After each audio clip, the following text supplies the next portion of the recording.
Okay, y'all, so this is gonna be a little interactive. So I want everyone to take a big breath in through your nose and exhale, relax your shoulders. I'm not good enough. I'm not important. I'm not safe. These are some of the negative core beliefs that I developed growing up. Let's take another big breath in and exhale. This time, relax your jaw. So this isn't the first time I've told my story. And I have to be real, it was kind of difficult trying to figure out how to tell it this time. Primarily because I never told the full story. I am, sis, okay? You know. I never told the full story. So I'm gonna start this out how I normally tell my story. So my father died by suicide. I was the one that found him. And at the age of 19, I had to plan his funeral. And then I almost attempted to do the same. Oh my God. And you know, a lot of people say I tell that part of my story and it kind of sounds like I'm ordering a pizza, like I'm that calm about it. And I get it, and that's because I've normalized it, right? Just like any other illness, right?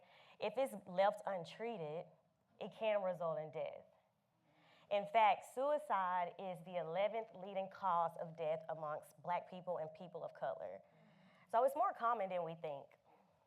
And then when you have a parent that dies that way, you're 3 times more likely to pass that way as well. So let's take another big breath in and exhale. And then when you start to add the generational and systematic things, it gets kind of complicated, right? So I'm from Texarkana, Texas, TK, the 903, okay? I'm a little country girl from a twin city where they say it's twice as nice.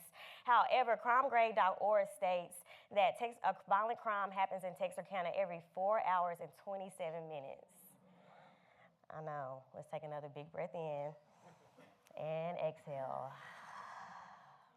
So when people hear my story about my dad, they often think that's like the big climax, the turning point. And don't get me wrong, it was a low point.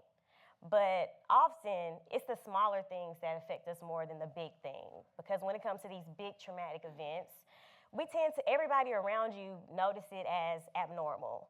And we tend to get the support we need, which I did. However, it's the smaller things that we look over in our community that we deem as normal, like maybe not seeing your parents for a while because they're working to put food on the table, or maybe getting like a lot of whoopings. We normalize those things, but those are the things that really affects our core beliefs. Right. So let's take a big breath in and exhale. So truth is, the numbers, not really on my side. Statistically, I'm not supposed to be here, but the math not mathing for me because I'm here, okay? I'm a therapist. I'm a therapist. I'm a yoga teacher, and I own my own wellness and therapy practice where I help others who struggle with the same thing that I did. I'm doing well for myself, child. So well, where when I see people who I knew back then, they're like, dang, Devyn, you glowed up. And you know, I can take a compliment, I know I look good. But just because I know how to beat my face now, I may know how to put it on and I may have filled out my little frame. That doesn't even equate to even half the work that I had to do to be here right now. So don't call it a glow up. My bad, y'all. I get a little turned up sometimes. Let's reset. Big breath in and exhale. So tonight, I'm gonna give y'all the real tea. And I'm gonna tell y'all how I cultivated a space for joy and pain. So when people hear my dad's story, they often think that my dad and I were very close. And don't get me wrong, we act just alike, child. Literally twins, okay? What they say, twin, where you been? That was me and him, okay? But unfortunately, I only met him maybe like the second or third time, 3 years before he passed. So that made his death that much more complicated for me. It's not really the manner that he passed. It was more so that he left again. So it's just in my head, I was just telling myself, like, the audacity of you to come back around just to leave again, you know? Getting a little irritated. Let's take another big breath in and exhale. So let's take it back. So growing up, it was me, my mom, my sister, and my grandma. Unfortunately, my grandpa wasn't around because he was in prison due to a nonviolent crime, another generational thing, right? And it was just us. But I remember that time of my life being like one of the best times of my life. I had the little barrettes, the little plaits. My granny used to take my little bones out my fish. I remember all the little details, right? We had a good time. Then eventually things changed. So we ended up moving out from our grandma's, and my siblings started to deal with their own mental struggles. And as a result of that, my mom also started to struggle with depression as well. All of it undiagnosed, of course. We didn't know what it was back then. We just thought we had bad nerves, right? So that's what we thought was going on. But now as a therapist, I recognize it, right? So because of that, because I was like more of the independent one, I was like, I just kind of lay low, not try to stress my mama out so much. But eventually, I developed the negative core belief that I wasn't important because of that. And, between that, school, the community violence, what happened with my dad, eventually I started to develop a lot of anger and resentment. And a lot of people just thought I had a bad attitude. Maybe it was, child, I don't know.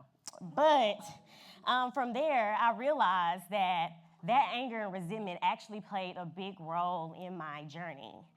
And a lot of times we think emotions are bad, right? But emotions actually help us. They help guide our intuition. They help us make decisions. They help motivate our behaviors.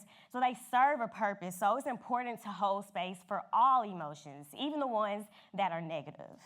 Let's take a big breath in and exhale. So in my adulthood, because of the core beliefs that developed, those things carried over into my adulthood. So let me put you on a quick mental health tip real quick. This is what you learn in therapy. So your thoughts impacts your emotions impacts your behaviors, and your behaviors impacts your reality. So if you're able to change your thoughts, then eventually you can change your reality. But the thing is, our thoughts are based on our core beliefs, what we develop in childhood.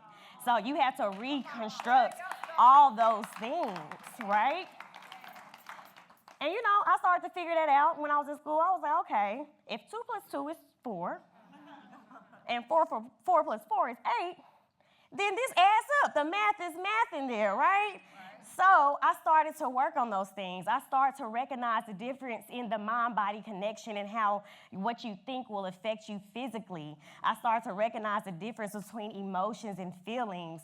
And emotions is our mind part. It's our body's physical response. And feelings is how we cognitively make sense of our emotions. So you may feel sad, that's the emotion, but the feeling is you're disappointed. I'm putting y'all on game, okay? I'll send the invoice later, okay? So from there, I recognized, okay, so if I can biohack my nervous system, let me namaste and, warrior and all these things so I can ground myself. And it did help, but I was only doing half of the work. Let's take another big breath in and exhale. So that's when the bigger picture came into play. That's when I recognized I got sick and tired of being sick and tired, and I actually did the work. I started to create routines that aligned with the beliefs that I wanted to have.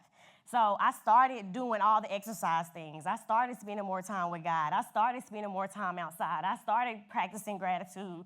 I did all those things to create evidence for these positive beliefs that I wanted. I had to live the life I wanted in order to get the life that I wanted. Okay?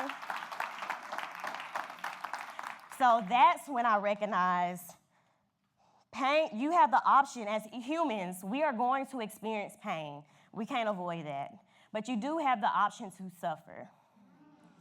And I decided not to suffer. So it's kind of like an Uno game, right?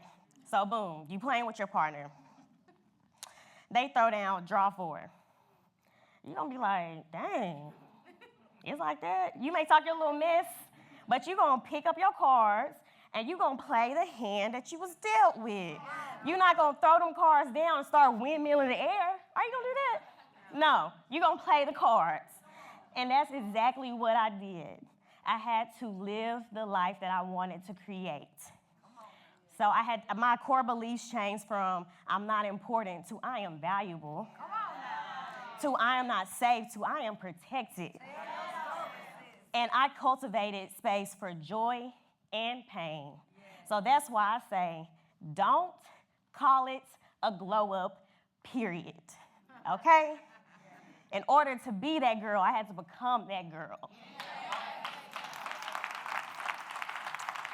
Okay, now everybody take a big breath in and close your eyes, place both of your hands on your chest, and repeat after me. I am important. I am worthy.